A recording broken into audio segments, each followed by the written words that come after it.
জগদ্ধাত্রী সিরিয়ালের নতুন আপডেট নিয়ে চলে এসেছি। ভিডিওতে একটি লাইক দিয়ে সাবস্ক্রাইব করে পাশে থাকার অনুরোধ থাকলো। জগদ্ধাত্রী ধারাবাহিকে দিব্যা সেনের বাড়ি থেকে যে ডকুমেন্টগুলো নিয়ে এসেছিল দুর্গা, সে ডকুমেন্টগুলো দেখে সে জেনে গেছে যে যে ডাক্তার অপারেশন করিয়েছিল সে ডাক্তারের নাম হচ্ছে শ্রীমতী। আর এটা দেখে দুর্গা ফোন করে কৌশিকের কাছে। কৌশিকীকে বলে যে ডক্টর শ্রীমতী সেনকে সে চিনে কি না।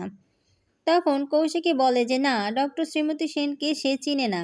দুর্গা তখন কৌশিকীকে ডক্টর শ্রীমতী সেনের খোঁজ খবর নিতে বলে। তখনই কৌশিকী মুখার্জি মোনামকে ফোন করে। মোনামকে ফোন দিয়ে সে ডক্টর শ্রীমতী সেনের খোঁজ নিতে বলে। এরপর মোনাম ডক্টর শ্রীমতী সেনের ভালোভাবে খোঁজ খবর নেয়। খোঁজ খবর নিয়ে জানতে পারে যে ডক্টর শ্রীমতী সেন একজন নামকরা ডাক্তার, তার নামে অনেক সুনাম রয়েছে। এ কথা জেনে কৌশিকী মুখার্জি দুর্গাকে ফোন করে সে সব কিছু জানায়।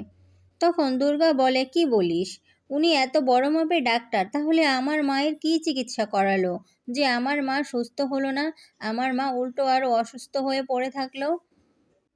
এরপর দুর্গা তার মাকে নিয়ে ডক্টর শ্রীমতী সেনের চেম্বারে যায় আর সেখানে গিয়ে তাকে জিজ্ঞেস করে যে সে কী চিকিৎসা করিয়েছে।